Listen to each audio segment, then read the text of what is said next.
Yo，大家好啊！咁啊，歡迎大家收睇啦。嗱，咁啊，今日咧係冇 giveaway 噶啦。咁啊，因為咧之前咧係多咗啲曲出嚟咧，咁我特別地求其亂咁派咗佢嘅啫。咁所以咧暫時嚟講啦，咁啊冇 giveaway 嘅。咁所以咧，如果你冇乜興趣嘅話，你就 skip 咗啲片佢啦。咁但係咧就今日咧係會吹下水啦。咁可能會有啲長嘅。咁但係咧，我希望咧係俾一個清晰少少嘅資訊，大家咧有啲咩係應該做，有啲咩唔應該做啦。咁啊，因為咧，我覺得啦，有好多人咧就集中淨係諗住 pop firm 咁，但係其實你要明白呢個世界唔係圍住個 pop firm 轉嘅。咁啊，pop firm 只係其中一樣係賺錢嘅工具啦，又或者係賺錢嘅平台啦。咁但係實際上，譬如有啲咩應該做，有啲咩唔應該做，咁啊有啲咩係甚至犯法嘅。又或者究竟有咩好處唔好處咁樣，我覺得大家應該要思考一下先啦。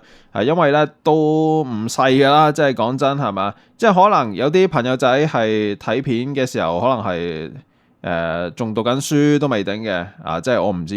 咁但係即係譬如可能讀緊大學啦，即係都唔細啦，係咪啊？即係就算係都咁啊，要明白咧，就係你嘅人生咧，咁有啲嘢咧係唔值得去冒險去做其他嘢，去即係為咗賺嗰少少錢咁樣。嗱，咁啊最近咧有個觀眾咧就 email 我啦，咁其實佢唔係第一個噶啦已經，咁但係之前嗰啲咧我冇特別地去講啦。咁啊最近咧有個觀眾咧就係去揾我啦，咁啊做即係譬如係匯翻啲佣金俾佢啦，即係譬如佢可能係固定每個月買唔知幾多個帳號，咁佢希望我咧就回翻啲錢俾佢，又或者回翻即係佢唔係叫我回晒俾佢啊，佢係叫我即係譬如佢固定每月咁啊買幾多幾多，咁然之後咧就會係想我啦，咁啊譬如係俾翻40% 左右啦，30% 咁樣啦，咁然之後咧就我希望大家首先明白一件事咧，就係佣金咧未至於大家想象之中咁多先。咁第一樣，咁第二樣咧就係有好多問題咧，咁啊大家需要去了解嘅。咁有好多大家都需要去了解。咁啊首先即係最簡單啦，最直接啦。咁究竟呢個行為值唔值得做咧？咁即係嗱，我唔講法律嗰方面啦，即係呢個回翻佣金俾大家，究竟對我嚟講值唔值得做咧？咁啊首先咧，好似 Tradify 咧，即係 Tradify 咧。咁啊，大約咧由我當你俾盡15% commission 啦，即係15% commission 啦。咁好啦，如果你話一個帳號，如果你係大約使幾多號啊？我當大家100蚊一個帳號啦。咁你會知道咧，就係我大約有15% commission 啦。咁即係大約有15蚊啦，大約有即係美金啊。咁啊呢個係美金嚟嘅。咁啊大約啦。咁但係咧就有陣時咧，佢係會削到得，即係總之係15蚊至10蚊左右啦。咁所以你預計咧就係你每次買一個帳號咧，咁我咧應該都會有你平均數嘅話100蚊啦，即係港紙100蚊港紙啊，100蚊港紙。咁所以咧就都其實我自己覺得都還可以或者唔錯啊，叫做即係你當係100蚊港紙啦。如果你買一個帳號，咁啊個官方會俾100蚊我。但係咧就因為我今年咧其實已經係冇特別地去加大力度啦，咁去做呢個推廣嘅，即係我自己。因為咧，我某程度上啦，我見到其他外國 CFTC 咧係開始即係加大力度去諗辦法去監管呢啲 pop firm 嘅話咧，咁你預計就係我會先睇情況去決定做啲咩咧？即係好似炒股一樣啫嘛，即係又或者係你做 trade 一樣啫嘛。你唔係話衝入場噶嘛，又或者你唔係要下下都要 all in 噶嘛，你要睇情況做人噶嘛。咁所以咧，某程度上咧就係如果我見到個監管有啲咩問題嘅話咧，咁其實我都會我先睇下佢點樣做啦，咁然之後再決定我呢個 channel 咧個運作係點樣啦。即係我首先要睇下情況先即係好似你落 trade 你都要睇下個走勢係點樣噶嘛，你唔會下下都 all in 噶嘛咁啊，所以你做得大嘅話咧，咁啊你自己小心就係會唔會俾人哋攞嚟祭旗先咯，即係最簡單呢個。因為大家要明白咧，就係任何嘅金融產品咧，你都要攞牌先可以推廣。唔係，即係唔係推廣，即係銷售啊嗰啲嘢啦。總之係以我所知。咁但係 pop firm 呢樣嘢究竟算唔算金融產品咧？咁啊，暫時就係未有定義，呢個先係一個問題。即係如果有定義咁啊好大鑊嘅。即係如果呢個係一個金融產品，咁但係依家又冇定義喎。咁同埋咧就所謂要攞牌咧，咁其實咧已經係唔需要理你咧個帳號係唔係模擬帳號嘅。即係有陣時咧啲 platform 咧就會標榜咧就係啲帳號係假資金啊，即係模擬帳號啦，唔係真錢嚟嘅。咁我唔係俾啲真錢你玩嘅，咁啊純粹咧就係你喺呢個帳號入邊操作之後咧，咁啊有一個獎勵，咁啊俾翻你啊，有一個績效嘅獎勵俾翻你。咁啊試圖咧就係用呢啲言語咧咁樣去避開即係審查啦。咁但係咧其實係冇用嘅喺香港。即係呢啲嘢可能喺外國有用嘅，但係喺香港咧應該係冇乜用嘅。咁啊，所以咧就純粹睇下究竟我唔知係咪叫證監啊嗰味嘢啦。咁然之後睇下佢哋點樣定義呢樣嘢啦。咁因為實際上佢哋可能見到又唔係好大，咁然之後就乜都唔理。即係我特別地咧去 email 問過咧，咁佢哋係真係唔理嘅，即係好似暫時。最慘就係乜嘢咧？唔理唔代表合法。梗係明白，即係呢個世界咧，所有嘅法律咧。唔理咧就唔代表合法嘅，咁因為咧當佢去到你嘅時候咧，咁然之後再去判斷原來你係犯法嘅話咧，咁都會照追翻嚟。咁總之咧大家明白咧，就首先Tradify，咁預計我唔知有冇15% 添，因為我唔係特別望啊。咁好似10至15% 啦嚇，即係俾調翻轉成咁10至15% 啦。咁所以咧就大約。佣金都有10蚊美金啦。咁有陣時會多啲嘅，因為大家唔係淨係即係買呢個100K 帳號噶嘛，50K 帳號噶嘛。咁有陣時你會使多少少嘅話咧，咁我都會多少少 commission。嗱，但係大家要明白啦，就係 commission 咧唔會額外收多你錢嘅。咁純粹咧就係將嗰筆錢咧去分咗俾一啲推薦人。嗱你明白到咧就係我每筆咧應該至少都有頂籠啦100蚊港紙啦。嗱，咁喺炒賣嚟講咧，100蚊都唔係啲咩錢嚟。咁但係咧就喺 platform 嚟講咧，咁我明白大家可能啦，有陣時都輸突咗啊咁樣。咁然之後你希望咧就係我回翻啲錢俾你啦。咁好啦，究竟我呢100蚊收入咧，正如好似有個朋友仔啦，即係佢話要俾翻30-40% 佢喎。咁30-40% 即係30-40蚊啦，係嘛？咁好啦，呢個時候咧，咁你見到咧就係我咧會得翻60啦，即係如果我真係分俾你，但係實際上咧個世界唔係咁樣運作嘅。咁因為咧首先大家明白咧你要交稅噶嘛，咁100蚊要交稅嘅話咧，咁你如果有一個正確報稅嘅話咧，你起碼即係你會有15至到25蚊係稅嚟嘅應該，好似又冇咁多。嗱，呢個跟人㗎啦，總之即係總之係根據大家決定嘅，即係唔係大家決定，係根據嗰個稅務嗰個去點樣審啦嚇。咁但係咧就如果即係假設你冇20，即係嗱，總之一個範圍咧，我唔準確，即係我唔太準確咁樣講啦，因為我都唔係好記得。咁但係咧你預計咧就至少都8至到25啦，即係呢個範圍啦。咁即係話咧你最壞情況啦。咁你可能都有75蚊落袋啦。咁75蚊落袋之後咧，咁你又要去可能又俾翻40蚊人嘅話咧，咁你實際上咧可能得35蚊啦嚇。但係問題就係喺呢個情況之下咧，咁亦都有啲人啦會可能選擇偷雞啦，即係有啲人咧會選擇偷雞啦。就係你如果即係如果你嘅收入呢100蚊咧係銀行嘅。但係你唔報稅嘅話咧，咁你選擇咧就係將你回佣之後剩低嘅錢去報稅嘅話咧，你係犯法嘅。即係簡單講咧，就係如果你本身你係100蚊收，你唔去報呢你首先咧就回咗俾40蚊人哋，咁然之後咧你剩低嗰60蚊先至報咧，咁你係犯法嘅，因為你係隱瞞咗你嘅正確收入，你係犯法嘅。咁所以咧就都明白到呢樣嘢係首先至少即係下面呢個部分呢個咧係唔應該做嘅。呢個係正確嘅部分啦，至少即係如果你真係回佣俾人嘅話咧，咁呢個係個正確嘅部分啦。正常嚟㗎。咁好啦，咁大家諗下啦，即係如果每個人我都要咁樣去即係俾翻一筆錢啊咁樣，究竟嗰啲錢咧又點樣處理咧？係嘛？即係如果你話淨係喺度嗱，即係講真嘅。如果有啲人咧係拎嚟淨係 FPS 俾翻人嘅話咧，咁你好大劑嘅，因為你係涉及呢個你攞你銀行嚟到做一個商業嘅運作嘅話咧，你係會俾人凍結你嘅銀行帳號嘅。咁啊，好大機會嘅。咁因為純粹係佢幾時喐你嘅啫。咁而且咧，如果你係恒生啊、匯豐轉俾人嘅話咧，你預計咧就係是但一間咧，如果凍結咗嘅話咧，兩間係會一齊封你嘅。咁因為佢哋係即係一間姊妹公司係咪？兩間會一齊封你嘅。咁所以咧，你要諗清楚你呢個後果先啦。嗱，咁啊，因為你如果做一個商業嘅行為喺一個個人嘅帳戶入邊咧。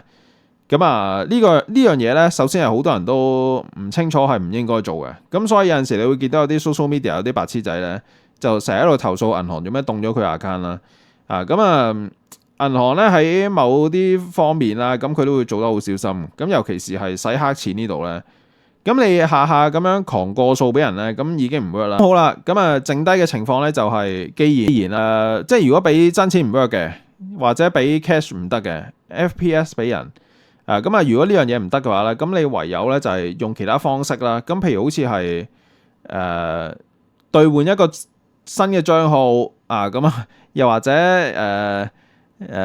好似點數卡咁樣咧，即係可能你俾個曲人哋即係如果你話喺我度買幾多錢，咁我咧就俾翻啲曲你，咁等你可以換一個即係免費攞一個新嘅帳號啦。咁當係一個回傭啦。呢樣嘢咧就有好大問題啦，至少因為香港嘅法律咧係無論你係現金又好啦，定係或者等值嘅產品，大家要聽清楚，係等值嘅產品，佢係不論你咧係唔係現金，依然咧係會有問題嘅。咁但係咧就都明白到暫時係嗰句啦即係政府係未全力去監管呢樣嘢，即係 PopFirm 呢樣嘢。咁所以咧就你可以嘗試偷雞嘅，即係你諗住 work 嘅話，咁但係實際上呢樣嘢亦都好多問題啦。好多問題，咁所以咧我唔會冒險咯。即係大家要明白咧，就係 PopFirm 嘅 commission 咧，可能你睇落喂一個帳號我都賺到100蚊喎。但係你要明白到就係如果你話要開始回傭嘅話咧，咁就唔係賺100啦，啱唔啱啊？你扣咗稅得翻70零80蚊，咁再要回翻原本個收入嘅40%回翻俾你嘅話咧，不過實際就唔係賺100蚊啦，我係每個帳號賺30-40蚊啦，變咗。咁你要諗下啦，就係如果你淨係賺得個30-40蚊嘅話，為咗多啲人去用你嘅，咁呢樣嘢咧，亦都係出現咗一個問題咧，就係錢又唔係賺得多，你要冒一個好嚴重嘅法律風險，同埋咧就係大家要知道咧，就係任何金融產品咧係唔可以誘導式咁樣或者引誘人咧去購買嘅。咁所以咧，我當初咧我睇到個觀眾 send 個 email 過嚟咧，我以為佢係嗰啲即係可能係啲臥底，即係 ICAC 即係或者證監咁樣咧。因為有啲嘢咧係唔應該講咧，或者係唔可以講嘅。即係尤其是咧，如果你同我講話，喂，你固定每個月會使幾多錢喺我身上？咁希望我咧就做翻啲回傭俾你咧。咁基本上咧就好似嗰啲咩網上嗰啲咩商業罪案調查嗰啲臥底咁樣咧，即係佢特登咧係過嚟試探你究竟你會唔會做呢啲嘢咁樣。即係我直頭覺得嗰封 email 咧係咁樣嘅，即係個 feel。你同我講話每個月使幾多錢喺我度，然之後我回翻啲傭俾你咧。咁呢個我覺得係正常人啦，係唔應該嘅。即係如果你真係即係唔清楚法律嘅話咧，咁我希望大家就係至少用下 AI 去吹下水咯。即係你用 AI 同佢傾下偈，究竟有啲咩應該做，有啲咩唔應該做。咁好啦，咁既然回傭呢樣嘢睇落好似都唔係好着數嘅，因為你又要冒呢個法律風險啦。如果第時 PopFirm 俾人哋加重個監管嘅，又或者要攞個牌照先可以推廣嘅，咁喺呢個時候咧，如果你走去做啲咩回傭嗰啲嘢，咁你會明白到咧就係好麻煩嘅，即係好麻煩嘅，因為講真啦，即係你咁樣回傭，你賺咗少咗一半，又要成日擔驚受怕，為咗講好啦。只要 PopFirm 監管之後，如果你繼續喺度咁樣做嘅話咧，你有機會咧係俾人哋罰可能幾萬蚊啊，坐監坐1年。同埋咧就係如果你做一個回傭咧，咁你首先明白到你差唔多係有幾個問題存在嘅。咁第一就係你回傭嘅方式，如果你淨係即係回傭嘅方式，咁啊首先咧就如果你淨係諗住 FPS 俾現金人嘅話咧，你已經洗黑錢噶啦。咁如果你話攞啲曲啊咁啊拎嚟俾翻啲賬號其他人啦，咁你查咧最近都嘈得都有少少人啦嚇，即係都嘈得幾大聲嘅。咁啊就係關於回傭呢個部分咧，其實係對好多嘅其他推薦人啦，會覺得你做呢啲咁嘅回傭咧，係點講好咧？其實係損人不利己嘅，即係講真，因為你揾又唔係揾多咗啊，即係本身你有100蚊收入，咁然之後你交翻啲稅，咁剩低都有70-80蚊咁樣。咁但係如果你話分翻30-40% 俾人之後咧，咁你得翻一半咗，咁即係話你明顯咧就係透過呢個行為，咁首先咧就引導人哋去用你嘅曲啦，但係同時咧你其實自己要去推廣咧，又或者係要加大力度去吸引，起碼要 double 啦，係嘛？你要 double 翻一半，咁你先至能夠追平翻呢個數咧。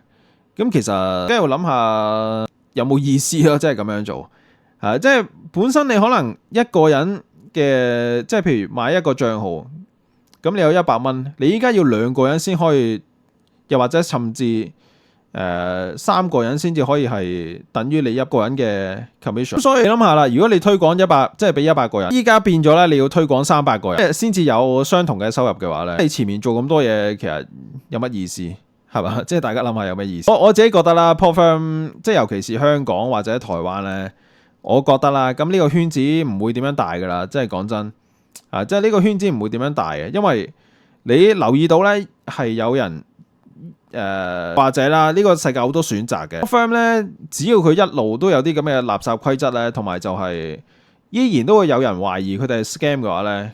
咁啊，同埋就係冇監管嘅話咧，你無論點樣吹大呢個行業幾正都好咧，咁大部分人都係唔會冒險去做，尤其是唔係個個人都走嚟 day trade 嘅，即係個個人都唔係，即係唔係個個人都中意 day trade，然之後勁多規則，又或者佢哋中意玩 CFD 啊，又或者去期貨 AMP 啊，咁啊都係一條路嚟嘅。咁啊，所以咧 Popfirm 唔係絕對。既然咧 Popfirm 咧係有咁多即係有咁多限制啊之類嘅嘢咧，咁你預計就係呢個圈子都唔會大得去邊啊？香港有幾多人啫？即係大家諗下啫，香港有幾多人啫？係嘛，800萬人，同埋就係出生率又低咗啦，咁即係越嚟越少人啦香港。咁啊，你冇可能預計就係呢個圈子會大得去邊咯？啱唔啱啊？即係同股票唔同喎。即係同股票唔同喎，股票你都話可能人人都可以玩，但係你 Popfirm 你唔係人人都想玩噶嘛，咁啊你預計個圈子唔會大得去邊，個圈子唔會大得去邊，咁啊頂籠咧係嘗試令到唔知嘅人去知翻呢樣嘢，咁可能啊，即係呢個圈子會再稍微擴大少少啦，但係唔會大得去邊。你諗下啦，既然唔會大得去邊嘅話，咁依家有幾多人支持你用你嘅曲嘅話咧？咁實際以後都唔會話有啲咩好大變化，即係唔會話好大變化。咁當然啦，仲會增長嘅，即係以依家個情況。但係只要一增長嘅話咧，就會加大力度監管嘅話咧，你去到翻轉頭又係一個問題。係嘛？即係又係犯唔犯法嘅問題，咁所以我會好小心咧去做呢樣嘢啦。咁所以咧，大家咧唔好 email 過嚟咧就話即係買幾多個賬號要我回翻啲錢俾你啦。因為講到底啊，就算真係回翻啲錢俾你啊，你諗下有幾多錢啫？覺得我當你買100個賬號咁都係得3000零4000蚊回翻俾你，3000蚊4000蚊嘅話，即係你覺得多唔多？即係講即係3-4千蚊。大家明喎？如果我真係咁樣去回翻啲 cash 俾人嘅話咧，如果我個賬號涉及洗黑錢嘅話咧，你預計咧任何有呢啲金錢來往嘅賬號咧都會有危險。咁啊，譬如有啲人咧成日點解唔知道 crypto 咧？你 P2P 咧點解有啲人會好鬼小心咧？係因為你 P2P 啊，或者依家叫 C2C 啊，好似係嘛？咁啊，你預計咧就係如果嗰個人過數俾你嗰個賬號咧，如果佢俾人哋因為洗黑錢封咗嘅話咧，好大機會你自己個賬號咧，如果同佢金錢來往好密嘅話咧，你都有機會俾人封嘅。防洗黑錢啊嘛，咁啊一條龍封晒噶啦，全部嘢。咁啊嗰個人封咗之後咧，就會封埋你個賬號。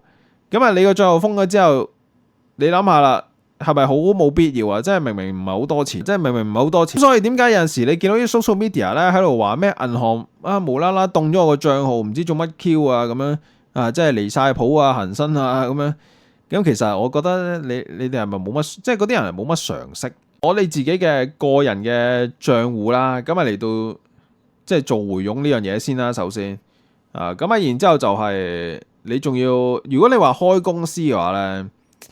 咁啊喺香港開公司好似都要即係立立雜雜嘢要準備啦，咁然之後可能要使12000-20000蚊，咁啊準備即係開一間公司要一個唔係秘書可以寫自己名好似啊，開一間公司可能又要申請呢樣嗰樣嘢，咁其實都係12000-20000蚊嘅啫，咁啊頂籠即係每年。但係你要明白就係，如果你話做回傭，然之後又要每年要使12000-20000蚊咁樣開一間公司嚟到，即係順便去申請個銀行帳號，咁啊然之後咧做一個商業嘅回傭嘅話咧，咁啊好似又冇乜必要，係嘛？咁但係我預計咧就講依家大部分即係你諗下啦，即係做回傭嘅啲朋友仔，我唔知佢有冇咁樣即係用正途方式去做呢個回傭啦嚇。咁如果冇嘅話咧，你預計咧就係。無論你現金又好啦，無論你係俾曲人哋都好啦，咁啊純粹係暫時查你唔到嘅啫。但係你話係咪合法嘅話咧，你要自己問 AI 都冇用嘅，即係你要揾個律師行咧，或者係乜鬼嘢咧，你要去諮詢，即係要詳細諮詢。因為法律意見咧 AI 都冇咁準嘅，即係你只可以咧就係根據你個 case 去俾幾千蚊人哋。咁啊，等人哋去判斷下究竟，即係或者係周圍查下究竟你依家呢個行為係合唔合法嘅，咁啊都要。然之後咧，嗱呢單嘢應該都講得係咪差唔多啦？即係我都係純吹下水嘅啫。咁啊，大家唔好當係法律意見啦，亦都唔好當所有嘢都作準啦。但係咧，明白到就係任何嘢搞唔清楚嘅時候咧，最簡單就係唔好做。因為啱都講啦，如果你話推廣100個人嘅收入，你突然間要變到推廣200個甚至300個先有錢賺嘅話咧。咁啊，呢個行為係唔值嘅，即係對我嚟講係唔值嘅。而且你點樣去俾翻呢個佣金俾人哋咧，又係一個值得研究嘅地方。咁啊，大家明白香港嘅規管係嚴過外國嘅，即係有陣時。第二單係關於呢個 prediction 嘅 prop firm 啦，prediction prop firm 喺近期咧應該會開始彈起。咁但係咧就我依然咧係嘗試啦嚇。嗱，我俾大家個畫面。咁啊，預測市場嘅 prop firm 咧，咁啊我咧係絕對唔會推廣啦，亦都唔會叫大家去玩嘅，因為佢係成個行業咧喺香港都係犯法嘅。咁啊，因為香港咧係唔准你喺海外賭博嘅，咁啊所有嘢咧都係馬會，只要馬會有你先至可以玩啦。咁啊馬會冇嘅咧，咁就鬥都唔好鬥。咁啊同埋咧就以我所知啦，就 MFFU 啊、Tradify 啦，都好似想搞呢個 prediction 嘅market，呢兩間會搞嘅話咧，我預計 TopStep 可能即係可能都想但係咧就我唔知道 TopStep 係點樣啦，因為 TopStep 咧佢比較跟得緊，即係佢跟得好貼嘅喺呢個 CME 嘅產品，而 CME 咧亦都好似有一個即係又準備想搞埋但係 CME 嘅嘢我唔知道香港係點㗎，咁啊盡量避啦，即係講真盡量避啦，即係有陣時唔會詳細講添啊，即係講真，因為如果你話幾時出呢啲咁嘅 prop firm 嘅話咧，如果我喺度成日喺度分析喺度講咧，咁啊我怕即係我怕俾嗰啲執法部門誤會我喺度推廣呢啲嘢，唔需要特別去提啦，即係直。香港賭博條例咁啊148章咁啊禁止海外賭博啦，咁啊只可以咧係用馬會授權嘅，咁啊賽馬啦、足球啦同埋六合彩啦，咁啊冇其他嘅。咁啊海外雖然合法啦，又或者海外咧可能係你見好多人玩啦，咁啊但係咧就香港還香港咁啊因為要明白咯，即係要明白到咧就係香港嘅法例係你只要個人喺香港，又或者你係香港人嘅話咧，咁啊係咁嘅啫。你喺外國點樣做咧就另一件事，但係你喺香港嘅話咧，咁你要跟翻香港嘅法律。咁啊另外咧亦都係揾咗少少資料啦，咁啊關於呢個嘅詳細諮詢啦，同埋就係一啲嘅報導啦。有興趣大家自己可以去網站望下啦嚇。咁啊暫時嚟講咧都係偏向少少灰色地帶啦。咁啊而且咧最嚴重嘅咧就係如果你玩嘅 prop firm 咧係一個 prediction 嘅 prop firm 咧。你嘅出金咧係會變咗犯罪得益嘅。咁啊，因為你本身係喺海外賭博啊嘛。咁啊，你收到錢翻嚟之後咧，你點樣報稅啊？即係大家諗下，你翻到嚟之後你點樣報啊？你話如果係呢啲 port firm 翻嗰個咩叫咩績嗰個績效咁啊，你點樣報稅？咁啊，到時但係咧，TPT 咧每年咧都會 send 一封嘢，咁啊叫你攞去做即係呢個收入證明嘅。咁但係咧就其他 port firm 咧，大家都可以咁樣做啊。咁啊，你可以咧係 email 俾佢哋啦。咁啊，每年臨到差唔多交稅要報嘅時候咧，咁啊，大家咧係可以咧去 port firm 咧 email 佢哋咧，係問佢哋啦。咁啊，攞翻一啲今年收入嘅證明啦。咁啊，又或者係出金證明啦。咁啊，其實 port firm 係可以咁樣做嘅。咁但係咧就好似冇乜人。而 TPT 咧係固定每年都會 send 嘅。即係 TPT 咧係唔理你有冇問佢啦，咁佢都會 send 嘅。咁但係咧其他公司咧，大家可能要自己私底下 email 佢哋問。咁啊，總之咧就呢啲 port firm 你見到啦，咁啊會係犯罪得益啦。如果你走去出金嘅話，咁啊無論你嘅出金平台合唔合法都好啦，咁因為你嘅來源唔合法咧，咁啊你預計咧就佢會俾人捉到嘅話好麻煩。咁因為咧所有嘢犯法嘅嘢咧，你預計就唔係淨係罰錢咁簡單㗎啦，咁啊基本上要坐監。咁啊，坐監嘅話，你半年又好，幾個月又好啦，咁啊冇乜必要啊！你冇必要為咗個少少錢走去冒險啦，都係嗰個。咁啊，因為浪費時間，即係浪費你自己時間啦，賺嗰少少錢。你諗下，你自己匿埋玩都還好嘅。如果你話你要透過唔係喎，不過我又唔係好想講有一樣嘢，因為出金唔係淨係出銀行啊，即係你自己 crypto 你自己點樣搞。咁但係我唔會冒險啦，即係總之。但係我覺得啦，呢啲咁嘅 prediction 嘅 market 咧，你話係咪一個交易技巧啊技能咧？咁啊真係要值得研究一下。咁可能你要研究一下，即係因為佢唔係好似你玩期貨 CFD 咁樣即係即係嗰啲技術分析喎，即係呢啲策略喎。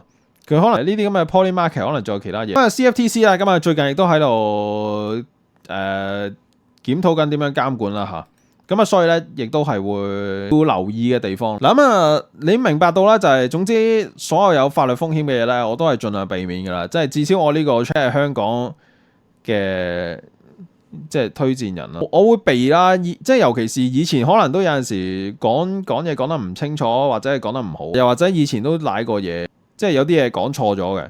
咁我咧依家咧盡量咧就係將我以前嘅片咧咁啊全部都係 check 一次，究竟有啲咩地方講錯啊？因為依家 AI 好方便啫嘛，你叫佢 scan 晒啲片，然之後有啲咩要下架嘅，咁啊盡量咪叫佢下架先咯。咁啊然之後咧就反正啊，即係我自己覺得啊，反正大家有陣時你都唔會睇啲舊片，咁啊你唔睇啲舊片嘅話，我正好就係求其即係 set 翻私人啦，咁然之後就避晒所有啲講錯嘢嘅片。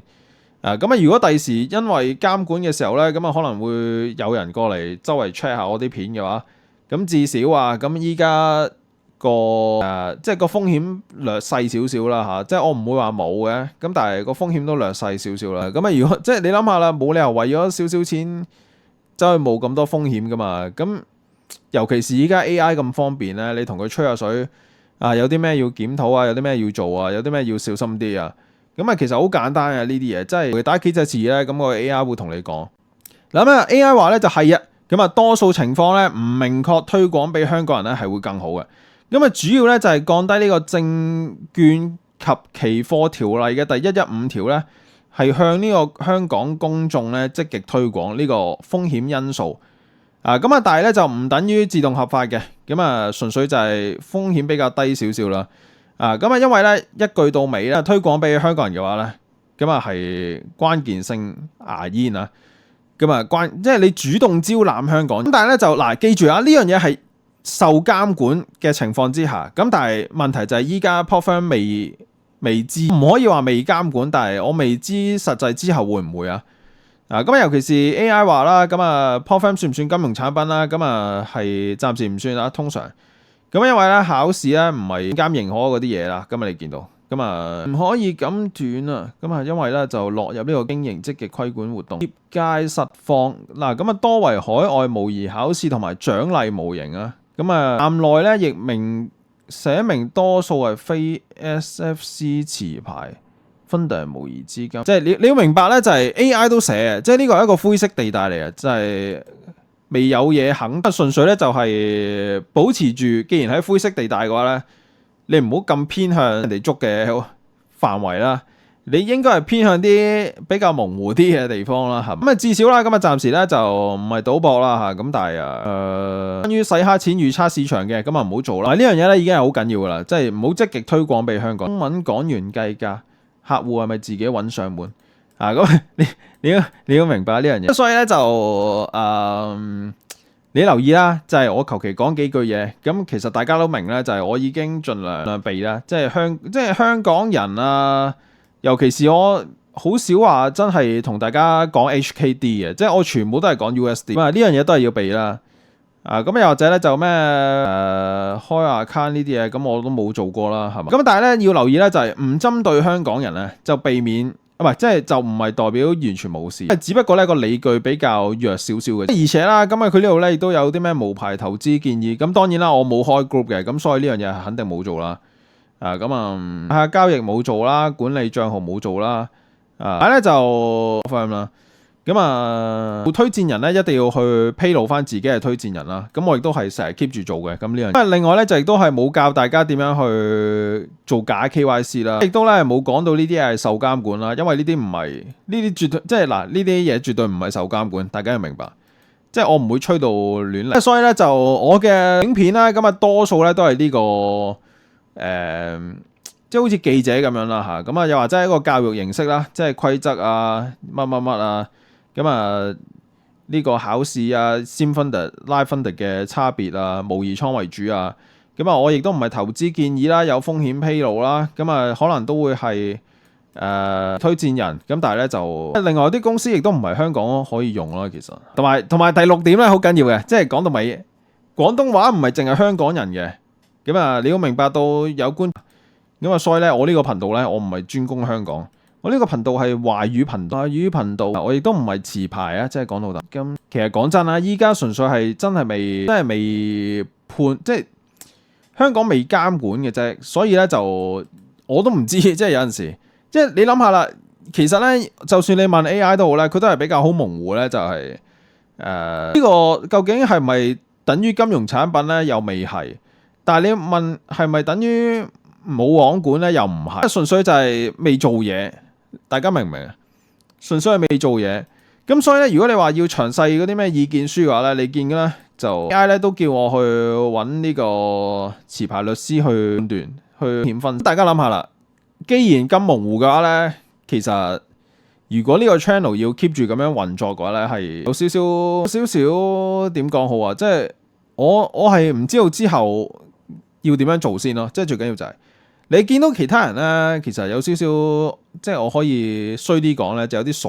你哋班人咧係預計所有嘢都係合法嘅話咧，咁其實你哋如果即係大家諗下先，你如果預計所有嘢都係合法嘅話咧，咁首先你本身已經唔合法㗎啦。即係如果呢件事，如果呢個 profile 合法嘅話咧，你其實做緊嘢係唔合法嘅，因為你冇牌照啊嘛。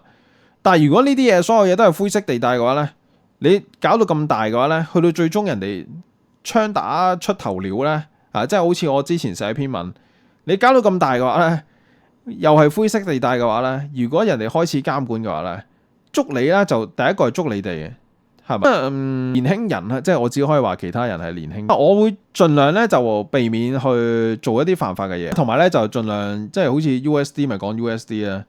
華語頻道，就大家要記住啊！我係一個華語嘅 YouTuber，我係一個我以前咧有啲片咧都係有標到香港啊乜啊，但係咧就最後要去執一執嘅，即係咩香港人頻道啊，咩香港人 Discord 啊，香港人 TG 啊，大家要記住咧就係呢啲至少唔好做咯，即係佢就算可能。係灰色地帶，但係如果你話即係你話一監管嘅話咧，就呢啲嘢全部瀨晒嘢，咁然之後你要重新執翻咧又好麻煩。即係如果你話第時監管，咁你話第時先捉啦，咁冇嘢嘅係嘛？你諗下咧，如果第時要捉你嘅話，就唔係嗰陣先揾資料噶啦，啲人我諗因為有啲執法部門做嘢咧，真係準備定晒所有嘢先至開始過嚟試探你，咁啊都有機會噶嘛。咁啊，好似之前即係啱啱我前面講嘅，咁啊有封 email 話咩40個帳號啊，咩唔知幾多個帳號每個。我睇到個格式咧，我真係覺得有少少似嗰啲即係嗰啲臥底咧，走去試下你究竟會唔會做犯法嘢嗰啲差佬。咁啊有陣時佢哋都會咁樣噶嘛，即係周圍 send 下 email 咁，然之後如果你作出一啲有道嘅言論，咁啊令到人哋去買你嘅嘢啊，又或者去買 Popfun 帳號，咁啊。其實都係犯法嘅，即係如果俾人捉嘅話，咁啊我唔知今日大家學唔學到嘢啦，咁但係我吹咗水啦，咁啊吹咗成個鐘，純吹水啦，咁我希望大家明白咧，就係我呢個 channel 咧，點解我嘗試唔會搞到咁大咧？講真嘅，如果大家真係有興趣做呢個推薦嘅，即係 Popfun 嘅話咧，咁其實你反而走嚟睇我呢個頻道咧，係學到唔少嘢，係嘛？咁啊，因為好搞笑地，有啲人咧係佢唔睇我以前啲片咧，唔知道咧就係我2年前咧都已經係推薦大家去做推薦人，即係你諗下，我2年前已經係有影片係推薦大家去做推薦人。咁因為講到底啦，喺呢個世界你賺錢唔係淨係交易賺錢嘅，咁你想舒服啲嘅，你咪做推廣咯。咁啊，你亦都可以諗。即係你可以覺得我好衰嘅，因為我都有諗過咧，就係喂，如果唔係淨係我推廣嘅，如果有大部分人都推廣捉嘅話，就唔會淨係捉我先都未頂㗎，係嘛？即係所以你可以諗咧，就係喂，我都可能有啲心態咧，就係要死大家一齊死啊咁啊！但係冇事嘅話咧，我又可以賺下錢，你都可以係咁樣諗我啊。咁啊，因為我覺得冇乜所謂呢樣嘢咧，我絕對唔會想做第一個死先嗰個咯。咁所以咧，我係唔會做得咁揚啦，同埋就係我絕對唔會開嗰啲咩 TG Discord 啦。咁啊，而且咧喺會員片入邊咧，我都係單純咧係做一啲嘅圖表策略講解啦，即係我唔會特別地做一啲 signal 嘅即係嗰啲服務啦，或者係點俾啲建議你啊嗰啲點啦，即係我唔會做呢啲嘢啦。至少，同埋咧，台灣同香港嘅法律咧係差好遠嘅，香港係特別嚴，所以咧大家亦都唔好見到咧台灣點樣做咧，即係你諗住香港又要跟住咁樣嘅方式就冇事咧。咁啊，呢樣嘢係大錯特錯啊！咁啊，香港咧係嚴好多。咁啊，今日吹到呢度先啦。係有策略問題啊，定係還是心態問題先？好多人咧成日諗住自己有策略有問題，但係其實實際都唔係策略問題，係個心態有問題。咁啊，你個心態有問題嘅話咧，你係玩咩都狂輸錢。咁啊，純粹。